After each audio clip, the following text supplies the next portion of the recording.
వెదురుపాక విజయదుర్గ పీఠంలో 54వ దేవి శరన్నవరాత్రులకు ఏర్పాట్లు ముమ్మరంగా జరుగుతున్నాయి.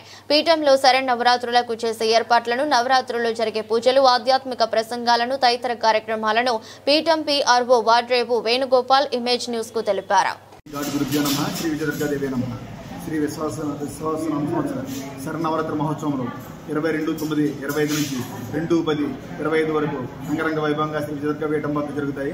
ఇది శ్రీ విజయదుర్గ పీఠానికి 54వ శరన్నవరాత్రి మహోత్సవ కార్యక్రమాలు జరుగుతాయి. ఈ కార్యక్రమంలో 50 మంది భక్తులు పాల్గొని శ్రీ విజయదుర్గాదేవి గాడ్ గురుదేవులకు ఆశీస్సులు పొందుతారని ఆశిస్తున్నాము. అలాగే ఈ శరన్నవరాత్రి మహోత్సవంలో విజయదుర్గాదేవి వివిధ రూపంలో అందరికీ దర్శనమిస్తుంది.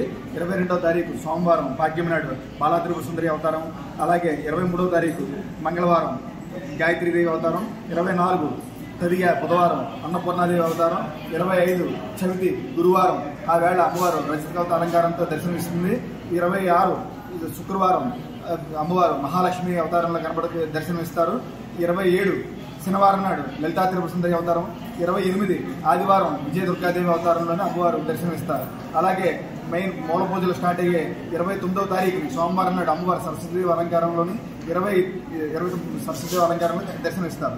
30వ తారీఖు మంగళవారం నాడు అమ్మవారు దుర్గా అవతారం, అలాగే 1వ తారీఖు బుధవారం నాడు మహిషాసురమర్దిని అవతారంలోను, 2వ తారీఖు గురువారం నాడు అమ్మవారు రాజరాజేశ్వరి అవతారంలోని దర్శనమిస్తారు. కాబట్టి 50 మంది భక్తులు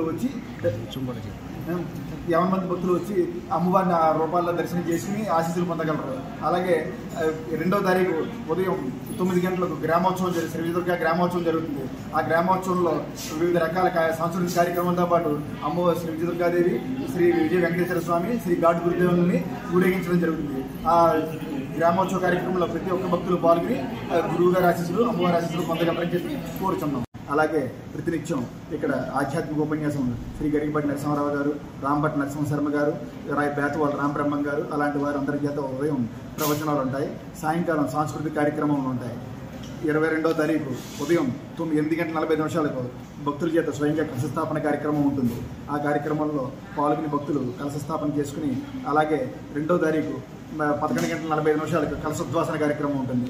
ఆ కార్యక్రమానికి వచ్చి కలశస్థాపన చేసుకున్న ప్రతి ఒక్కళ్ళు కూడా కలశోద్వాసనలో పాల్గొని ఆ కలశ స్వామి చెప్పిన విధంగా తీసుకెళ్లి ఆ కార్యక్రమం దాన్ని చేసుకోవాల్సి కోరుతున్నాము.